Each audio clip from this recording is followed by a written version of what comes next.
Hi, നമുക്കിന്ന് സവാള പല രീതിയിൽ എങ്ങനെ അരിഞ്ഞെടുക്കാമെന്ന് നോക്കാം. സവാള ഇല്ലാത്ത കറികൾ കുറവാണല്ലേ? ചിലപ്പോഴെങ്കിലും നമുക്ക് കറി വയ്ക്കുന്നതിനേക്കാളും പാട് സവാള അരിഞ്ഞെടുക്കാനാണെന്ന് തോന്നിയിട്ടുണ്ടോ?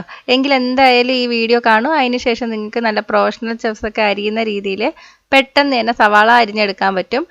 അപ്പോൾ നമുക്കത് എങ്ങനെയാണെന്ന് നോക്കാം. വീഡിയോ കണ്ടതിന് ശേഷം ലൈക്കും ഷെയറും കമൻറ്റും ചെയ്യാൻ മറക്കല്ലേ.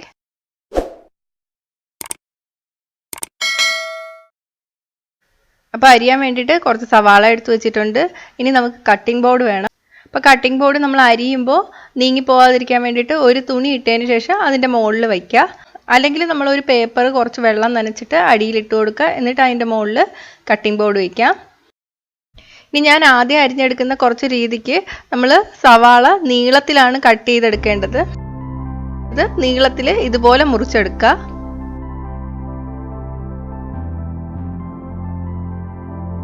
ഇനി മുകളിലും താഴെയും കട്ട് ചെയ്ത് കളയാം. തോല് മാറ്റിയെടുക്കാം. പുറമേ ഉള്ള തോല് മാത്രം മാറ്റിയാൽ മതി. കൂടുതൽ കളഞ്ഞാൽ സവാള കൂടുതൽ വേസ്റ്റ് ആയിട്ട് പോവും. ചില സവാളയിൽ നമ്മൾ തോല് കളഞ്ഞെടുക്കുമ്പോൾ കറുത്ത പൊടി കാണും. അപ്പോൾ സവാള നല്ല പോലെ തന്നെ വാഷ് ചെയ്തെടുക്കണം. എല്ലാത്തിൻ്റെയും തോല് കളഞ്ഞെടുത്തതിന് ശേഷം വെള്ളത്തിലോട്ട് ഇട്ട് കൊടുക്കുക. എന്നിട്ട് നന്നായിട്ട് തിരുമ്മി കഴുകുക. കഴുകിയതിന് ശേഷം ഞാൻ ഈ വെള്ളത്തിൽ നിന്നൊന്നും മാറ്റുന്നില്ല. വെള്ളത്തിൽ തന്നെ ഇട്ടൊക്കെയാണ്. അരിയാൻ നേരത്ത് നമുക്ക് വെള്ളത്തിൽ നിന്ന് എടുത്ത് അരിയാം. അപ്പം നമുക്ക് കണ്ണിൽ നിന്ന് കണ്ണുനീര് വരുന്നതൊക്കെ കുറയും. ആദ്യം നമുക്ക് നീളത്തിന് നല്ല നൈസായിട്ട് കട്ട് ചെയ്തെടുക്കുന്നത് എങ്ങനെയാണെന്ന് നോക്കാം. അതിന് വേണ്ടിയിട്ട് സവാളയുടെ മുകളിലും താഴെ നമ്മൾ മുറിച്ച് കളഞ്ഞില്ലേ, അതിലേതെങ്കിലും ഒരു ഭാഗം നമ്മളെ ഫേസ് ചെയ്ത് വയ്ക്കുക. നല്ല മൂർച്ചയുള്ള കത്തി വേണ്ടത്. ഇതുപോലെ അടുത്തടുത്ത് വെച്ചിട്ട് അരിഞ്ഞെടുക്കുക. ബാക്കിലോട്ട് പോകും തോറും വിരൽ ബാക്കിലോട്ട് നീക്കി കൊടുക്കുക. വീതി കൂട്ടി അരിയരുത്. നല്ല നൈസായിട്ട് ഇങ്ങനെ തന്നെ അരിഞ്ഞെടുക്കുക.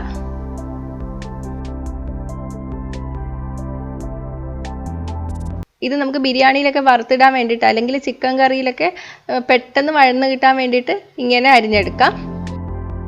ഇനി നമുക്ക് സാലഡിനൊക്കെ അരിഞ്ഞെടുക്കാൻ വേണ്ടിയിട്ട് എങ്ങനെ കട്ട് ചെയ്തെടുക്കാമെന്ന് നോക്കാം. അതിന് വേണ്ടിയിട്ട് നമ്മൾ നേരത്തെ മുകളിലും താഴെ മുറിച്ച് കളഞ്ഞില്ലേ, ആ ഭാഗം നമ്മളെ ഫേസ് ചെയ്തിട്ടാണ് വെച്ചത്. ഇത് ചരിച്ച് വെക്കുക.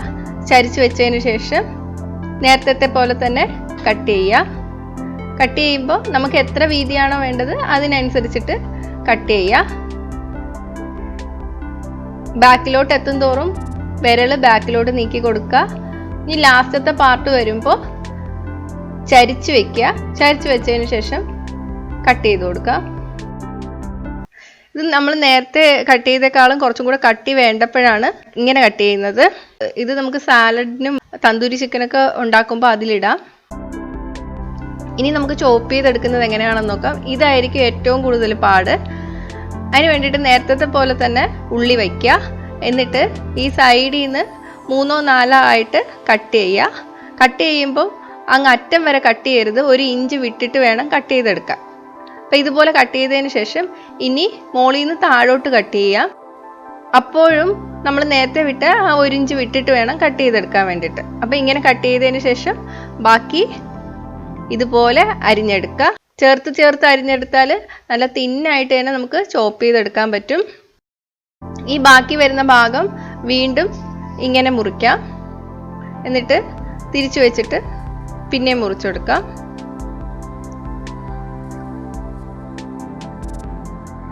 ഇനി കുറച്ചും കൂടി നൈസായിട്ട് ചോപ്പ് ചെയ്യണമെങ്കിൽ കത്തി ഇങ്ങനെ മുകളിൽ വെച്ചിട്ട് പ്രസ് ചെയ്ത് കൊടുക്കാം.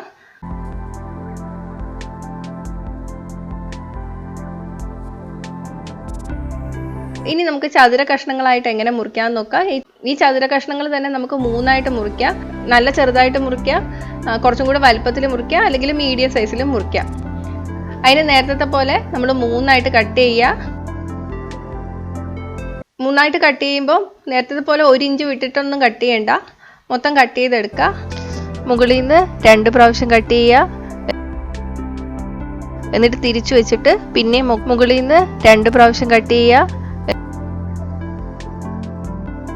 ഇനി കുറച്ചും കൂടെ വലുപ്പത്തിൽ മുറിച്ചെടുക്കാൻ വേണ്ടിയിട്ട് നടുക്കുന്ന് 1 പ്രാവശ്യം കട്ട് ചെയ്യുക. മുകളിൽ നിന്ന് 1 പ്രാവശ്യം കട്ട് ചെയ്യുക. തിരിച്ചു വെച്ചതിന് ശേഷം 1 പ്രാവശ്യം കട്ട് ചെയ്യുക. അപ്പോൾ വലുത് കിട്ടും. അപ്പോൾ ഇതുപോലെ നമ്മുടെ ആവശ്യത്തിനനുസരിച്ചിട്ട് സൈസ് വ്യത്യാസം വരുത്തിയാൽ മതി. ഇനി നമുക്ക് സവാള ഇതളുകൾ പോലെ മുറിച്ചെടുക്കുന്നത് എങ്ങനെയാണെന്ന് നോക്കാം. അതിന് വേണ്ടിയിട്ട് 1 പീസ് സവാള എടുക്കുക. മുകളിൽ മുറിച്ച് കളഞ്ഞ പാർട്ട് നമ്മളെ ഫേസ് ചെയ്ത് വയ്ക്കുക. എന്നിട്ട് മുകളിൽ നിന്ന് താഴോട്ട് 3ആയിട്ട് മുറിക്കുക. ഇനി ഓരോന്നായിട്ട് ഇളക്കിയെടുക്കാം.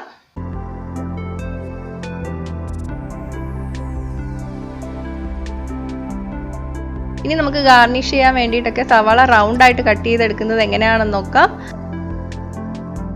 നേരത്തെ നമ്മൾ സവാള ആദ്യമേ നീളത്തിലാണ് മുറിച്ചെടുത്തത്. അപ്പോൾ ഇതിന് വേണ്ടിയിട്ട് നമ്മൾ അങ്ങനെ ചെയ്യരുത്. ആദ്യം മുകളിലെയും താഴത്തെയും ഭാഗം കട്ട് ചെയ്ത് കളയാം.